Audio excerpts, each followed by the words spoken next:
Welcome, Minister. Welcome to our committee and your officials also. We are a very active committee. We've, over the last couple of years, we've studied 6 different trade agreements. We've traveled around the world, but we also traveled across the country and met with Canadians to talk to them about the importance of trade and how it affects their lives. Right now we're into a study for the impacts of tariffs on our companies and Canadians, and we've had quite a few meetings so far, and I think the room, it's kind of hard to hear you. Is it? He needs Okay. to put the earphone on. Is that?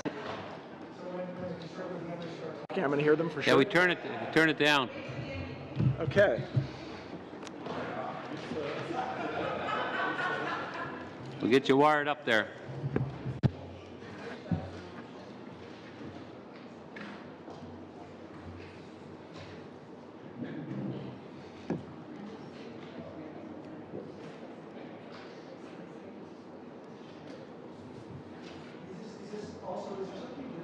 There's a chair. This chair sinks as I sit in it. These Is it are like a special tactic you have? I just had one of those chairs, Minister. It's nothing to do with you. It is truly the hot seat when you. When we move into the new digs, we'll have better seats, I guess. Okay. Anyway, welcome, Minister, and you and your officials. Like I was just saying, we have a very active committee. The last couple of years, we've been dealing with 6 different trade agreements. We've also traveled not only many of these countries, we've traveled across Canada to listen to Canadians and companies on the importance of trade. As you know, following up on the negotiations with the United States and Mexico, our committee decided to study the impacts of the tariffs on Canadians and Canadian companies. I think your timing is very, very good coming here today, especially because we had a good sense from our witnesses for the last 2 or 3 meetings on what's happening and the impacts that they have, the challenges, and what they're going through. So without further ado, this is not your first committee, and welcome again, and you've got the floor, sir. Well, thank you. Good afternoon, and I'd like to thank all of you for giving me the opportunity to be with you today and having the opportunity to speak about the impacts of tariffs on Canadian businesses, companies, and workers across the country. Je tiens tout d'abord à remercier. Firstly, I'd like to thank the committee for having taken the time to study this important file. I'm happy to be part of this discussion at a time when we are evaluating the effect of tariffs imposed by the United States on steel and aluminum products. And we will keep you up to date on the latest developments in this file. Seriously, as does the government. We appreciate the committee's efforts to listen to witnesses and receive submissions by Canadians impacted by U.S. tariffs on Canadian steel and aluminum. As you know, Mr. Chair and committee, for nearly 3 years, the government's been making investments to grow the economy, strengthen the middle class, and obviously help people who want to do better in our country. Our efforts are working. We're starting to see significant results. Our economy is thriving. Grâce au travail acharné des Canadiennes et des Thanks to Canadians' hard work, more than 500,000 new full-time jobs have been created over the last 3 years. Our unemployment rate is at its lowest rate for the last 40 years, and wages have never gone up as quickly in the last 10 years. Our economy is one of the highest performing ones in the G7. By investing in people and in communities, this government will give back confidence to millions of Canadians' families. Mexico-Canada agreement. It took more than a year of tough negotiations to reach this agreement. We held out for a good deal, and we got a good deal. It's one that's good for Canada, good for Canadian businesses, and most importantly, good for Canadian families. It will sustain more than $2 billion a day in cross-border trade and provide tariff-free access for more than 70% of Canadian exports. It preserves our preferential access to the U.S. market. It keeps in place an important dispute resolution chapter that protects workers and companies against trade actions. Our new trade agreement gives the business community the certainty and the confidence they need to continue to invest in Canada. They can make those investment decisions knowing that this critically important trade relationship is safe and secure. This deal makes Canada the only country to have deals with all of its G7 partner countries. We've created stability with our largest trading partner and helped ensure that Canada's current pace of economic growth will be able to continue. The United States-Mexico-Canada agreement is good for Canadian workers, and we know if it's good for Canadian workers, it's good for the middle class. Combined with the Canada-EU trade agreement and the comprehensive and progressive agreement for Trans-Pacific Partnership, it'll provide even more opportunities for Canadians. Together, these three trade deals will give Canada access to over 1.3 billion customers around the world. As the agreements come into effect, the government will work with Canadian businesses to ensure that they have the right tools to invest, grow, and create good, well-paying jobs. We remain, however, committed to addressing outstanding trade issues, such as the unjustified tariffs imposed by the United States last June on Canada's steel and aluminum industry. Nous avons réagi à ces tarifs en appliquant des... Reacted to these tariffs by applying reciprocal countermeasures on American products for a total of $16.6 billion, dollar for dollar. These countermeasures will remain in force until the U.S. eliminates these steel and aluminum tariffs on Canadian products. Our ongoing discussions on that front will reach a positive outcome. In the meantime, we'll also follow the course that we set on June 29th, when the government announced that it would make available up to $2 billion to defend and protect the interests of Canadian workers and businesses in the steel, aluminum, and manufacturing industries. This comprehensive set of measures included earmarking up to $1.7 billion to help businesses deal with financial and risk management in the face of these tariffs. Since that support was made available, dozens of Canadian companies have made use of the financial support provided by the Business Development Bank of Canada and Export Development Canada in the amount of $131 million and $44 million respectively to date. We're doing everything possible to stand up for Canadian workers and protect the competitiveness of the affected businesses. That's why just last Thursday, we also announced new steps to provide targeted relief from surtaxes collected on certain products imported from the United States, and why we announced additional measures to prevent import surges from injuring our domestic industry. So, Mr. Chair, I'd like to provide the committee with some details on these new measures. As the government works towards the complete repeal of the U.S. tariffs, we recognize that these tariffs and our own countermeasures may be having an impact on Canadian businesses and on workers. So last week we made two important announcements. First, we announced targeted relief from surtaxes collected on steel, aluminum, and certain other products imported from the U.S. since July 1st, 2018. Companies that have applied for and been granted relief can now import these goods without paying surtaxes. The government will also create a committee in which relevant stakeholders can bring forward issues around domestic supply challenges that are triggered by counter tariffs. Last week, the government also announced provisional safeguard measures on 7 steel products. These safeguards respond to a surge in imports of foreign steel that are causing or threatening harm to Canadian steel producers and workers. The safeguards are consistent with Canada's international trade obligations, and they respond to comments heard during recent consultations. Nous avons constaté que la suite des tarifs déloyaux. We have noticed that the tariffs imposed by the United States earlier this year has caused many countries to adjust their steel and aluminum markets. And when it comes to our imports of steel and aluminum from these countries have reached an unusually high level.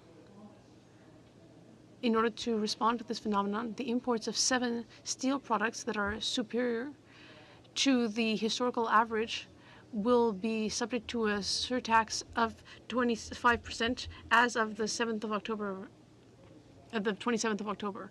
These interim measures will enable Canadian producers in the steel industry to have a respite from the harm caused by the overproduction of foreign steel. The Canadian International Trade Tribunal, the CIIT, to conduct an inquiry into whether final safeguards are warranted.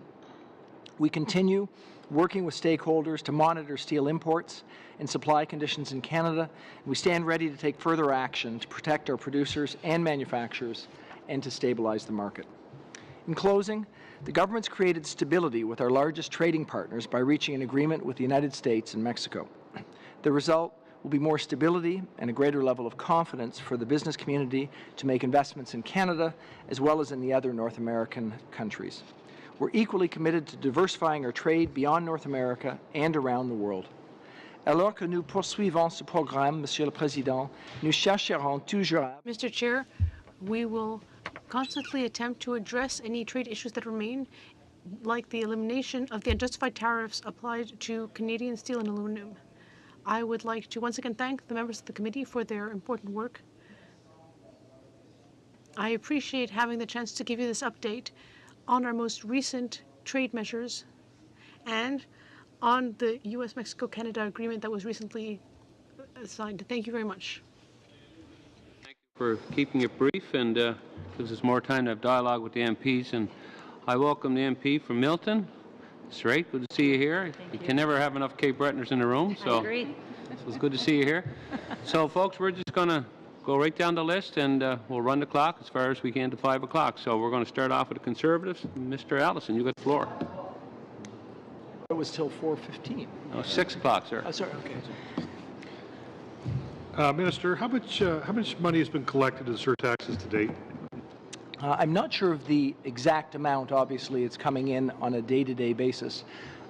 So each day there's more money coming in from the surtaxes. So with that number, I know it was reported almost $300 million after 2 months. So would it make sense that we're probably close to $500 million or $750 million at this point in time? Again, I don't have the exact number for you, but I think it's fair to say that these surtaxes are generating significant revenues, yes. Okay. And where are those revenues going to? General funds? So we've made a commitment to use the revenues that come in to support the industry. So that is what we are working towards doing. Obviously, there's various ways that we're trying to do that, and I'd be happy to elaborate on those ways if you'd like. Okay. What about duty relief? You did talk about some big numbers, but how much actual duty relief has been paid out so far? Not loans from EDC and BDC, which are not bad things, but not relevant to the actual relief that companies have to pay at this point in time. We obviously have made significant progress. So what we've done in that regard is we've been seeking people to come forward with remission requests, and in that case, they are finding themselves in a situation where they go through a process. Many of those companies have been reviewed and processed. So there's significant activities going on as we speak. Of course, it takes some time to go through the process, and more companies we expect will come forward. So we don't know how much duty relief has actually been paid out at this point in time? Well, we every day have a new amount that's going through, of course. I think the best way to explain it, though, is to talk about the process that's going through. We've had 135 companies that have applied for a remission order. Of those, 50 have been approved, and that relief can go back right through to July 1st, so it's retroactive. Of course, there's another 135 and 50 have been approved, which means there's others that are in the process of being approved, and then there will be more that will come forward. So the timing of the surtaxes and the timing of the money going back will, by definition, be on a different track. But again, our goal is to ensure that we use the money received in order to support the industry. Okay, it would be great. Would it be possible for the department to let the committee know what they have up to date? I mean, the last number we saw in the newspaper was around $11,000. Now, I don't believe everything I read in the paper, but obviously $11,000 is not hundreds of millions of dollars at this point in time. So is it possible to get an update at some point through the department? There certainly will be opportunities for us to update this committee, too, as we have more information. I think there will be always a challenge in the different categories of things we're doing. Some will be direct duty relief. Some will be in the category of providing financing for companies. And they'll also, almost by definition, if you think about this process, what will happen is, obviously we're optimistic that we will work with the United States to get out of this situation. when the hopeful conclusion of this tariff regime happens, there will still be the opportunity for firms to apply for a remission order, which means there will still be firms doing that will again go back to July. So the process will take some time, but obviously we're going to try and make sure that you have the information that you require. How long is this process supposed to take? How long does it take for an order typically? It's different for different ones, right? That's right. So we started with a 90-page process, submission in July. Yeah, I mean, it's just to be clear. We have to do the work once the remission request comes in. So some requests will require some research, so some will take longer than others. But for, I guess, currently the situation, 50 have been approved, and 166 product categories have been approved from that 50, which means that in the case of some companies who are using that product category, they'll actually be able to apply right now for a waiver, and they won't have to go through the process. So some things are quite fast.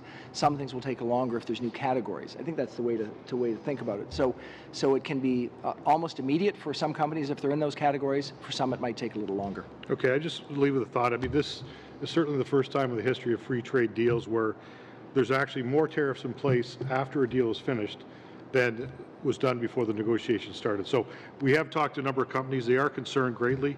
I've talked to over 150 stakeholders on the ground, and I can assure you that that money can't get out the door soon enough in order to keep these companies viable over the long term. So thank you. Well, I think, I just want to respond and say that I agree with you. I've had the opportunity to be out talking to Canadian businesses. I had the opportunity to do that before we came to the USMCA agreement. And while there is some relief that we've gotten to a new agreement with the United States and Mexico, there still is legitimate concern around these tariffs. And that's why we're, as a first order of business, working towards the elimination of what we see as unjust tariffs.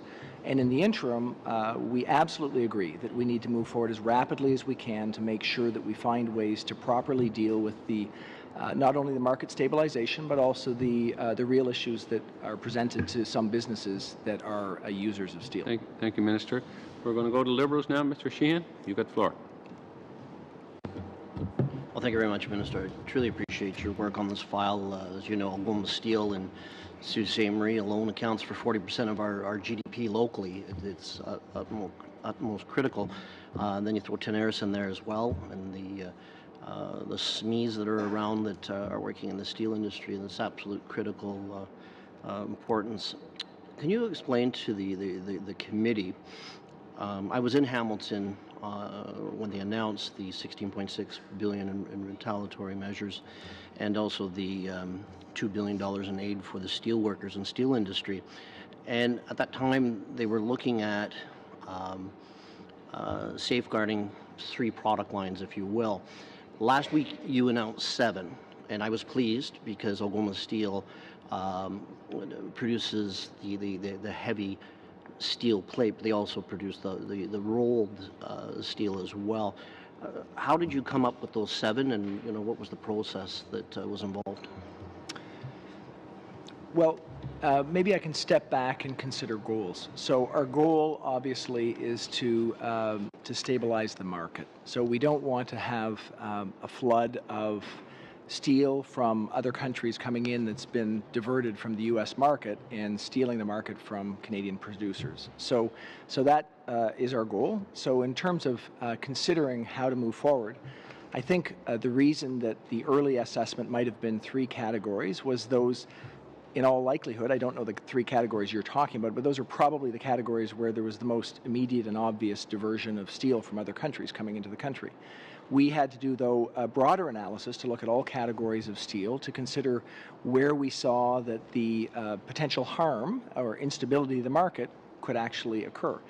All the 7 categories are not in exactly the same state of current situation. Some will have more or less issues, but in each case we saw that the threat to the market stability was significant enough that we felt that we should put provisional safeguards in place. So I guess the next step for us is to have the CITT review that to make sure that that we've come to the right conclusions, and we didn't want to leave it and hope that nothing would happen. We'd rather take those provisional safeguards now and have a process from which downstream users, if they have an issue, can come to us. And so we think that keeps market stability, but also helps the users, the manufacturers of steel, to assure that they have a supply at a reasonable price.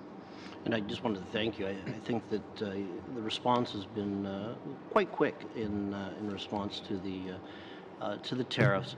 Now, can you explain in a little more detail how the safeguards, because we already had a very strong, congratulations on the 2016, 2017, 2018 budget, and modernizing a lot of our trade, and the safeguards and the system that are used, how exactly do they further strengthen our response to unfair trade?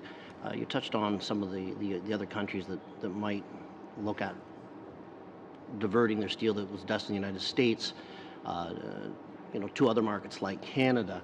So can you explain a few things to me?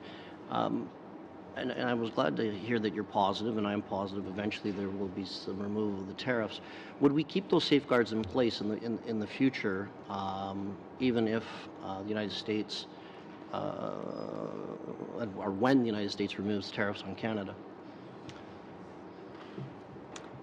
I think the best way to answer is that we're in a situation we don't want to be in. Mm-hmm. We don't want to be in a situation where we are putting tariffs on a major trading partner or our major trading partner. We're doing it only because they have put in place what we see as unjust tariffs on us. So that is our response, meaning obviously that, again, the first order of business needs to be to deal with that issue, the unjust utilization of that Section 232, which is intended to be for security purposes on Canadian steel and aluminum.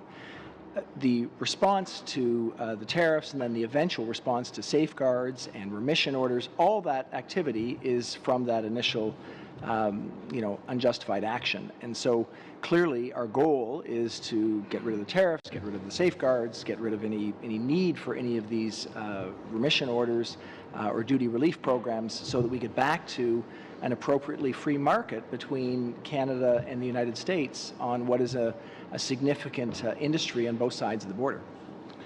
Thank you, Mr. Sheehan. Your time is up. Good. Thank you. We're going to move over to the NDP now. Ms. Ramsey, you've got the floor. Thank you, and thank you, Minister, for being here today. This is a critical issue that we're facing, and really there's a lot of sense of urgency around people who are coming and sitting at this table and speaking to us. You said in your statements that we're doing everything possible, but I have to be frank that we've heard quite the opposite here. From the witnesses at this committee, we've heard of the dire consequences of these tariffs and the government's failure to get that support directly to people on the ground. Businesses that are talking about laying off people. We had a business this morning that's laid off 45 people. They have down weeks, so there are weeks when people aren't even working in these places. And, they're all in a very precarious position where they're talking about losing their businesses to the U.S. or globally at this point and not being able to get them back. So things are quite serious. The programs, the way they describe them as being a failure, they say that they're too slow. It's taking 4 to 6 months to get some type of response. When they get a response, the money isn't following the response. They're still waiting on the money, even if they've received an okay for that. There's too much red tape. Small businesses, we've heard from them here at the committee, they don't have the resources to be able to deal with this. I think that BDC and EDC are there for large businesses, but they're not helping our SMEs at all, and we've heard that at this committee. And there is no SME focus. Companies aren't even applying that are smaller because of the burdens. They've just simply given up. So, during the summer, the NDP and some of my colleagues called for a national tariff task force, not in a partisan fashion, but to really address the seriousness of what we're facing here, because the program isn't working for so many, and we're losing jobs today. So my question to you has to do around your announcement last week. There was an announcement of a committee being struck. So I wonder if you can tell us what that committee is, who will be on that committee, what time frame they have to be able to help people who are being impacted today. Okay, thank you.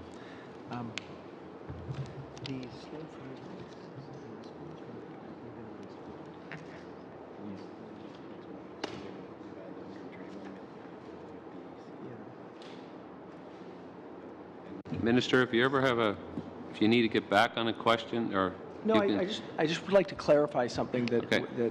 was asked, just to make sure. Yeah, okay. That's what I thought. Look, I'd like to start by saying that we need to hear from businesses to understand how these programs are working for them, and assure that we're doing things in a way that is rapidly addressing the issues and concerns. This is pretty unprecedented. We aren't in a situation where there's a playbook that you do it exactly this way in order to respond to this sort of activity, and we certainly hope it goes away quickly. I do think, though, it's always important to consider what we are doing so that we can figure out how that is working and where we need to make tweaks. The 4 to 6 months, it can't actually be that long, of course, because it hasn't been in place that long. Well, I'm happy to share the blues with you, like from people No, and who have come. I'd be pleased But I to hear it, really need an answer on the committee, because this is a specific question about the announcement that you made last week, so that people can understand how this process will work. So can you speak specifically to the committee? First of all, objective of the committee. We've, as you, I think, heard me say, we've had 135 requests for remission orders, 50 have been approved.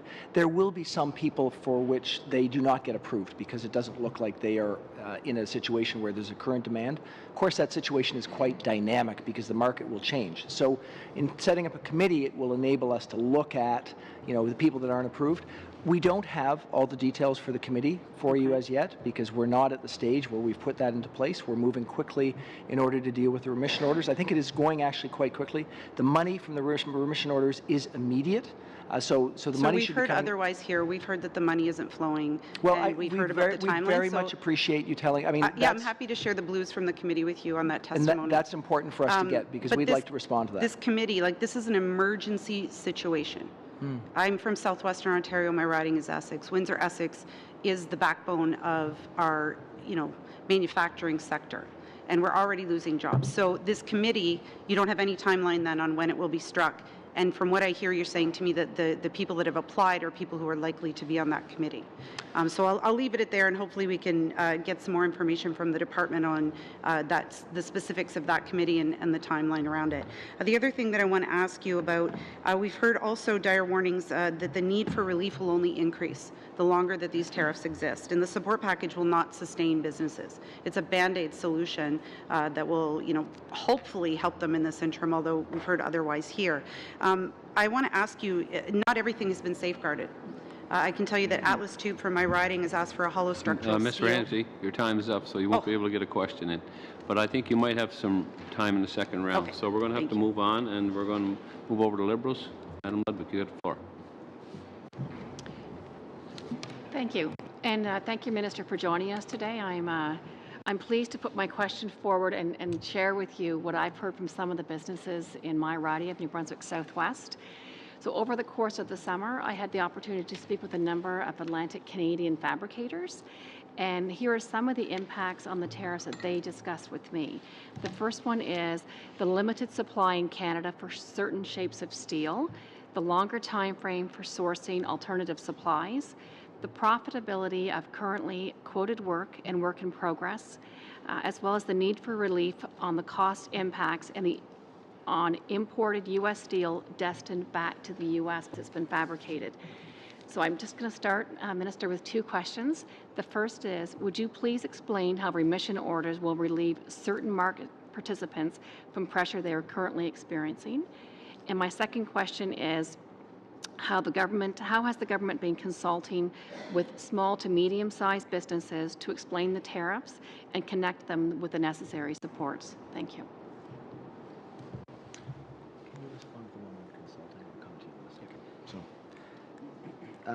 So two questions. First of all, how do remission orders work to relieve people from a situation where they're finding that their supply is not there? Well, it's a straightforward process in the sense that they put an application in to explain the category of product for which they don't have an adequate source, or the source has been priced out of reasonableness for their perspective, and then we're taking a look at whether a remission order in that situation should be appropriate. So that's what would happen for those companies, assuming they get the remission order. They, of course, are therefore relieved of the tariffs if it's in the case of U.S. steel. So that should help them. Of course, for many of them that are in the categories where there's the 166 product categories that have already been approved, they don't need to go through that process, so they can just actually claim with CBSA to say that that's a product category that they're part of, and they're removed from those tariffs. In terms of the consultation process, maybe I'll let Patrick speak to that for us. Sure. With respect to the consultation on remission, when we get the request, we do have a consultation mechanism where we go back to some of the producers, for example, to assess, as you mentioned, supply situation, to make sure that our assessment considers that. With respect to that process, it's already well in training. As the Minister mentioned, there will be a committee that will be formed to more formalize this consultation mechanism on a forward basis. But so far, it has worked relatively well. And as of the 50 requests that were part of the announcement of last week, about 3/4 of those were actually from SMEs.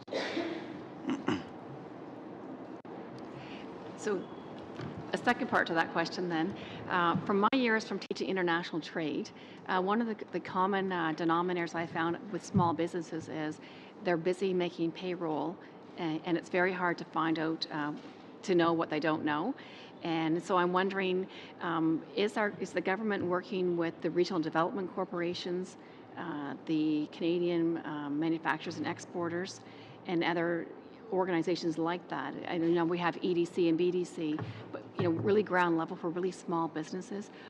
Is the government also working with those organizations to connect directly with businesses to let them know how to access the resources? Thank you. Well, maybe I'm happy to take that. I mean, there's been extensive outreach done by the BDC and EDC. The numbers so far, BDC's had authorized loans totaling $131 million for 189 clients. You can do the math to see that those are generally small loans.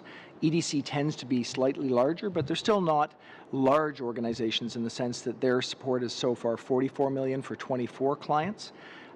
We've got obviously consultation on remission orders and safeguards on websites of the companies, again, as Patrick mentioned, that have so far been granted remission orders. 35 of them are small businesses. So I think to the extent this committee hears from small businesses, hears from anyone who's experiencing challenges in getting this information, we're quite anxious to hear that information because we want to facilitate that. Tracy Ramsey was mentioning the same issue. We would be really happy to hear specific examples because we want to iteratively improve this process. Of course, we hope it's not going to go on for very long, but we want to improve it so that we get people into the process as quickly as possible. Thank you, Minister. Thank you, Madam Ludwig. And wraps up the time. That wraps up our first round. We should be able to get through a good part of our second round here. So we're going to start off the round with the Liberals. Mr. Fonseca, you got the floor. Thank you, Mr. Chair, and thank you, Minister. And Minister, one thing that we've heard loud and clear, and this is for all parliamentarians and all Canadians, is that what unites us is that Section 232 we see as unfair and unjust. And we speak as one voice when we talk about that. We heard today from a company from my area, Mississauga, and at Bort Longyear. They make equipment for the mining industry, and so they've put in for their remittances, and what they said that they have gotten 94% of kind of on the remittance that they put forward, they will be getting back. There was a 6% that they're still out, and it may not fall into one of those steel product categories. Will you be looking still at the categories and expanding that list? Is that something that you continue to do? Yes, this is a dynamic issue. The longer these tariffs stay on, the more the potential for change is. So one of the reasons that we're talking about this committee is to make sure that we are looking at that on a dynamic basis. And of course, it can be retroactive back to July 1st. So to the extent we find harm, to the extent we find places where the market isn't stable, we can still react and deal with that in future, and are committing to do so to the extent that the proof is there that people have been harmed. So in And that's what we've been hearing, that the landscape continues to change on them. So day to day, week to week, month to month. So as this is going along through your ministry and your team, do you continue to consult with stakeholders, or is this being done on a daily basis? Yes. Okay. And that is so important because, as they told us, that these things are changing on them. The suite of services of support that has been put in place. So the remission orders, the loans from BDC and EDC. We heard about the extended work sharing agreements, also the Strategic Innovation Fund. So many of those are working. How do those that have put in requests, how can they continue to touch base with the ministry? Often they may feel that, they want to know where the process is at. So we heard that 50 have been approved. I believe, what was the number of how many were that had submitted? That 135. 135. Those that are still working through the process and as they're being reviewed, how do they stay in touch with the ministry and know what where their file is at?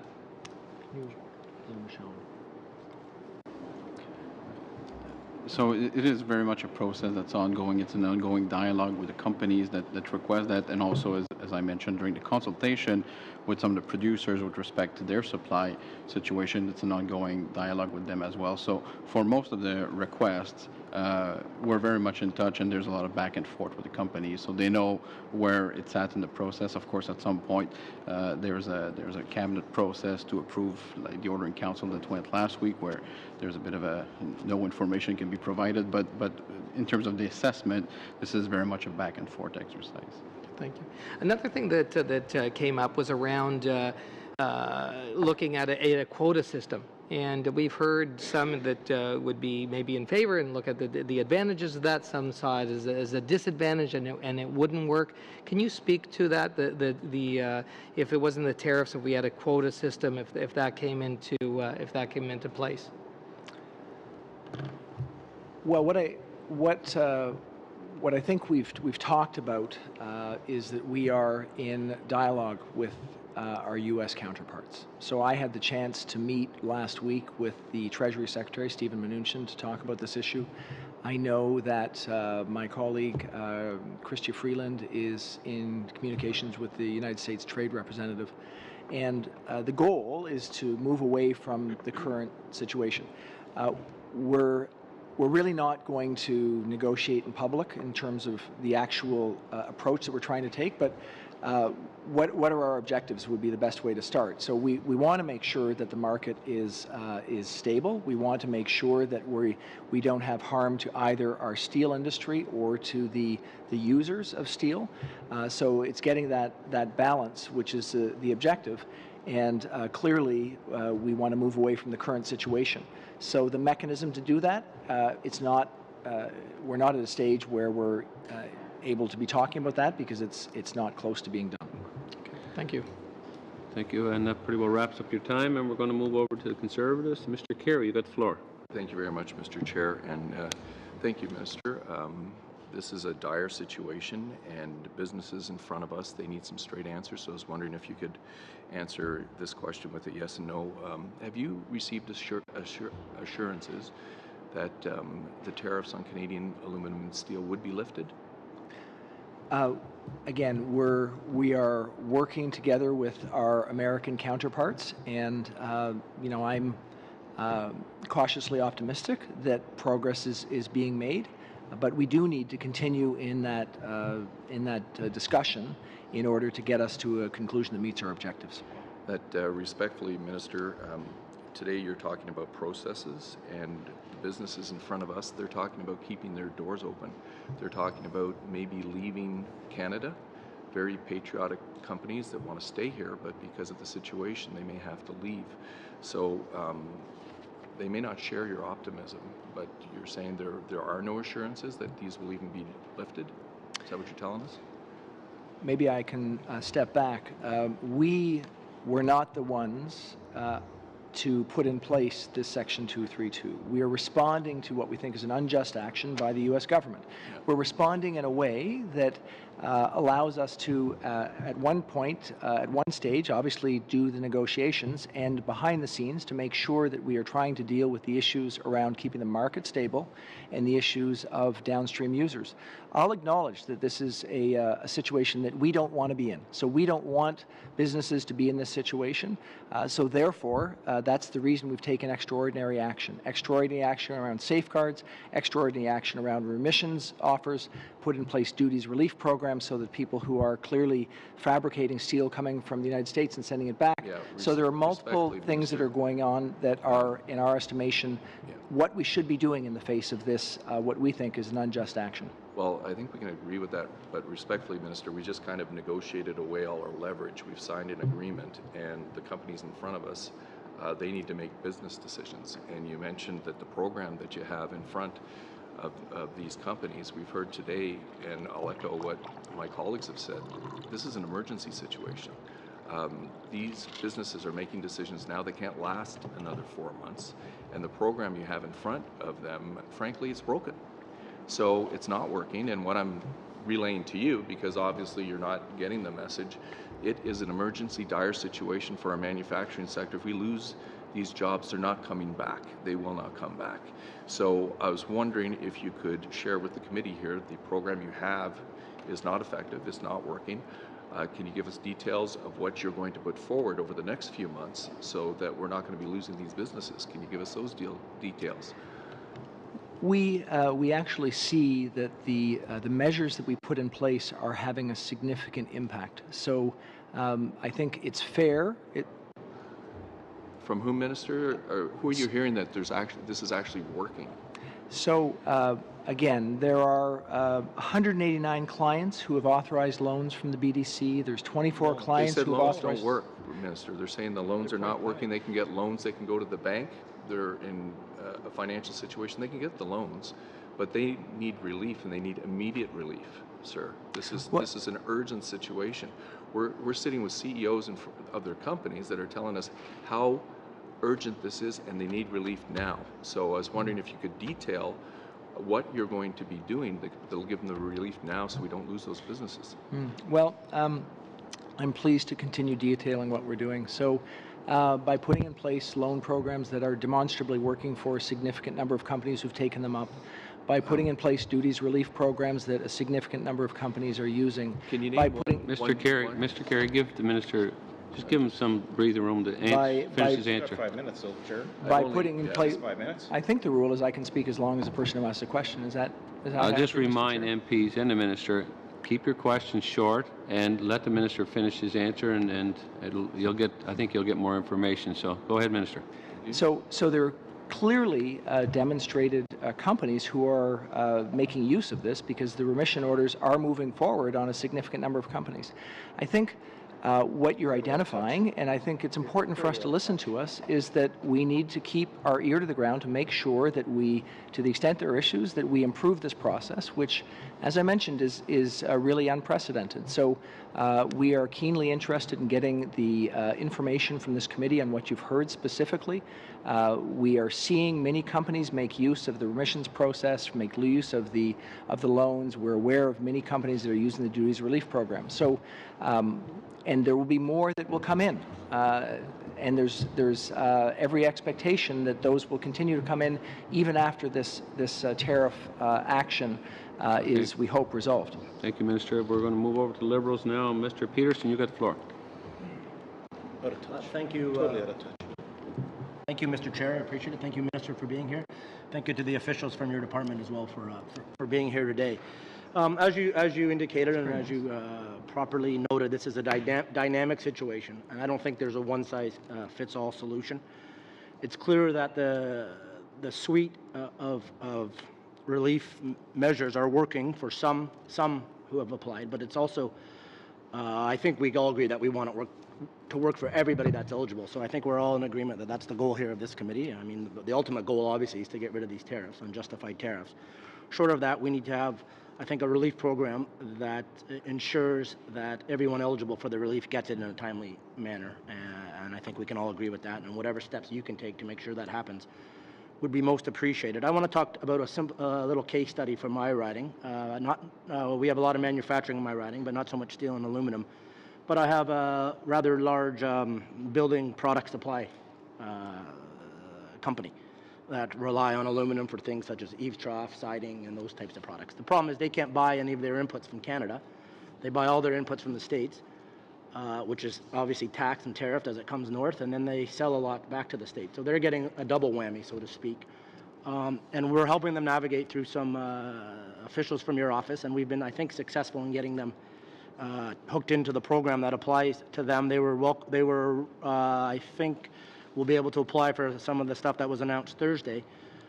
But it took a lot of work on my part, my staff's part. And is there any way we can equip local MPs with maybe, it's just getting the message out there that there's the program there, and then helping our constituents navigate through the program, hopefully successfully. At the end of the day, we're in different parties on this committee and all that, but every MP around this table, for sure, and I know every MP in the House, wants to help their constituent when in any situation, but in this particular situation, it is urgent, as we said.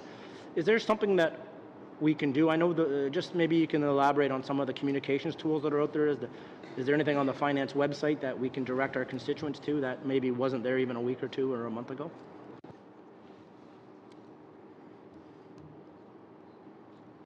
So to start, in the situation of the company that you're talking about, to the extent that they are purchasing product from the United States, importing it into Canada, fabricating or changing it here, and importing and sending it back to the United States, they, in many situations, should be eligible for duties relief. So I think that's an important feature that enables companies in that situation, and it may be in that, since there's very little aluminum production in the United States, it may actually be more complicated than that. It may be going from Canada to the United States, Canada, and back again, which is not that unusual. But maybe I can ask Michelle or Patrick to talk about the information sources that could be helpful. So we did, there is information on the website which we can certainly share with the committee to make sure that it's properly disseminated. As I mentioned before, we're in touch with the companies that made requests for remission and trying to work with them on that. But also, I must say, for the tariffs into the United States, we've been helping companies to get in touch with our embassy in Washington to make sure that they are also aware of the process in the U.S. where they can get an exemption from the U.S. 232 tariff through the Department of Commerce. So we've been trying also to address that. Of course, we don't have complete control over that, but at least trying to help them in that direction. Thank you. I think I have a minute left. Mr. Dollywell would like to use that minute, Mr. Chair. Thank you, Minister. Thank you for coming. Minister, SMEs play a key role in creating opportunities for Canadians. And, previously the SMEs came forward and they said that they cannot follow the process. They don't have resources to access the programs that you have. Is there a way that you can help those SMEs to come forward and help them to have the access to the programs? It's an important question. We have worked to make sure that the information on how they can come forward is available. There's a demonstration that a significant number are coming forward because we actually are seeing the results in terms of the loans, the duties relief, and the remission orders. So while we need to potentially improve it based on what I'm hearing from all the members here, I think that there is evidence that, at least for some, it's working as it's intended. So to the extent that this committee has ideas for how more information can go out, we would be very keen on hearing that. Getting information to members of Parliament is certainly something that we would be pleased to do. I think businesses that are in the business of purchasing steel would likely be able to come to the website and see the process. If there's a concern that it's too complicated, then we would like to hear that in order to try and improve it. But we are making progress through these firms that have applied for remission requests, and expect to make further progress. Thank you, Minister. And as Ms. Ramsey stated, she wanted more on the committee that you were talking about. So maybe in the future. We're going to be doing this study for a while, and you'll be able to bring official here or somebody to give us a brief on the so-called makeup of that committee and where it goes forward. So we still have time for a few more questioners. And Mr. Holback, Conservative, you got 5 minutes. Go ahead. Well, thank you, Chair, and thank you, Minister, for being here. You know, it's kind of interesting today that you're here of all days because we just voted to put TPP through to the Senate. So we actually finally got it through the House of Commons 3 years later from when it first hit the House of Commons. And let's go back 3 years and look at that stage and that scenario. You had President Obama and our Prime Minister being best buds, and our Prime Minister wouldn't sign on, and President Obama was basically begging him. And if he would have, we wouldn't be talking about this today. In fact, TPP was the new NAFTA. It was the new agreement that was to replace the existing NAFTA. But that's behind us. There's not much we can do about that now. It is what it is. But there is some realities now that we're hearing in the business community that have to be addressed. There has to be an assumption made that you may or may not get this tariff resolved. And if you do not get it resolved, the programs you have in place right now are not functioning in a manner that is bankable and workable. We're hearing that very, very clear. You can go to any of our meetings and you'll see the blues. It states that from business after business after business. So what are you going to do and how are you going to budget allocation of funds, tariffs collected, making sure that all the tariffs are collected will actually be put to the small and medium enterprises that require it fast?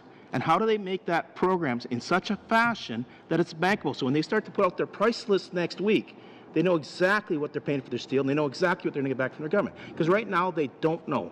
So what they're telling us, they get a better offer in the U.S., that's where they're going to go. And if you look at our direct investment into Canada, it comes back to our whole competitiveness factor and this factor with the U.S., nothing's happening to change that. And in fact, it's disappointing. When we did the U.S.-Canada or U.S.-Mexico CA agreement, a lot of businesses, when they're talking to us, they were so excited. They said, okay, well, finally, the steel and aluminum will be done and we'll move forward. And then when they found out you did an agreement without doing the tariffs on steel and aluminum, they said, well, what good is it? In fact, today in committee, I asked them, are you any better off today than you were before we started the negotiations and the agreement? They said, no, we're actually worse off. So what do you have for a game plan, and how much money are you going to budget to help these companies stay afloat? And what are you going to do in taxation changes so that they can actually be competitive in the international marketplace in this scenario? Well, that's many questions, so maybe I can answer as many of them as I can in the allotted time. First, if there are companies coming to this committee that are saying that they can't get through the system, we want to get information on those companies. I actually genuinely believe you, but it's not happening. Those companies have been telling us all summer this isn't working, it won't work for us, it will not work for us, it will not work for us. It's 3 months later, 4 months later. There has been no indication from this government that they're saying, you know what, maybe we should change it. Nothing. So how do they bankable? You're a businessman. How do you actually go back to your employees and say, you know what, I can't bid on this project because I can't price the steel for it. So I'm sorry, we're going to go to work share, because that's what they're doing. We would like to hear the instances that are coming forward. You know, what is clearly the case is that there are companies, both steel companies and users of steel and aluminum, that are impacted by these tariffs, and there are also companies that are very clearly able to make use of the programs that we've put in place. There are companies that have applied for and received remission orders. I'll stop there. Here's a classic example, Minister. Actually, let me finish my question, because I just want to make sure he's aware of that. You've got 20 employees. You're working from 8 in the morning to 8 o'clock at night, and then you're going back and you're doing a 90-page submission. I was talking to a company, that's what he's doing. When does he have the time to do that paperwork? So what are they doing? They're not doing it. Or else you're creating a new industry to actually do the paperwork for them. You've got to figure out a better way. So tell me you've got a better way that's bankable, because that's what they need today. That's what they're demanding. We hear it over and over again in committee. Okay, obviously you've been hearing it. You can't tell me you haven't been. Give the minister time to answer your question. Again, the firms that you're talking about, we would be very pleased to hear from them, and we are working through those firms that have put forward orders for remission. It's important that we ensure that the market remains stable, and the safeguards we think will have an important impact on that. It's also important that we consider the remission requests with an eye towards assuring that they're valid. We put in place the tariffs on the United States on a dollar-for-dollar basis because we wanted to demonstrate very clearly that the tariffs they put in place were inappropriate. So I share your outrage. I mean, this is not a situation that we want to be in. But if we go ahead with putting in remission orders without actually doing our homework, what we're doing is we're reducing the impact of those tariffs. We will do that if it's appropriate. And if people are really being impacted, that is absolutely our goal. We do not want Canadian firms to be impacted. But by the same token, we also want to have the ability to negotiate a conclusion with the United States. And we believe that those reciprocal tariffs are instrumental in our ability to do that. So we acknowledge we have to do many things at the same time here. To the extent that these programs can be improved, we are keen to hear your advice. Thank you, Minister. But we're not going to back down from the tariffs, and we are going to keep working with companies to deal with the impacts. Okay, thank you. We got time for one more MP, and Ms. Ramsey, you have 3 minutes. Go ahead. Thank you. You know, global dumping is at peak levels due to the inaction of this government, quite frankly. And I think that's why we're facing these tariffs, because we didn't act quickly enough, and we've shown that we're being used as a conduit in our country for the illegal dumping of steel that's passing through. So, you know, Canada has now become a bullseye, which is also threatening many of the industries. And the list that you put out on the safeguards is not comprehensive. We need more safeguards in place. We need to ensure that the sector is protected in its entirety, not piece by piece, bit by bit. And to be frank, Minister, denying the facts won't save jobs. So you need to please pay attention to the work that this committee is doing on this issue and the businesses that are coming forward who are already laying people off. Canadians are losing their jobs today because of the lack of action. Now, we can't control what's going on in the U.S. No one wants what's happening in the U.S., but it's our current reality. What do we do now? What we're doing isn't working. We have to do something else. We have to do better. We have to look at the idea of some type of task force, something that's nimble, something that has resources, something that can move quickly to help the SMEs who are being completely written out of this plan. So this is what we're looking to hear from you today. We have heard what your plan is. We know what you're doing. We need more. Businesses need more. Canadians need their jobs protected. What are you willing to do now going forward? You know, I appreciate your counsel, and we will be keen on hearing ideas that come from this committee. As a response to what we've put in place thus far, we've actually had a response from the industry, the manufacturers, that says that we've taken an approach to safeguards that actually has been one that they have appreciated. We've heard much positive. To the extent that as the market is dynamic, every job things that's change. lost, though, Minister, with all due respect, telling us how amazing your programs isn't saving those jobs, because some of them are not working. So I hear what you're saying, but we need a plan going forward that's going to work to protect these jobs here in Canada. And we haven't even touched on the secondary list that's been sideswiped in an attempt to put pressure on the U.S. that isn't working either. Our boating manufacturers, a lot of different folks in that group. So I just urge you to bring everyone together to save our manufacturing sector, and to do it immediately with funds attached, like my colleague has said. There are good examples of things that we can be doing. We've heard here we could lower the threshold on the Strategic Investment Fund. There are a lot of things that you can be doing, but we need to hear from you that there's a will to save manufacturing in Canada and save those jobs in an urgent fashion. Thank you. That pretty well wraps it up.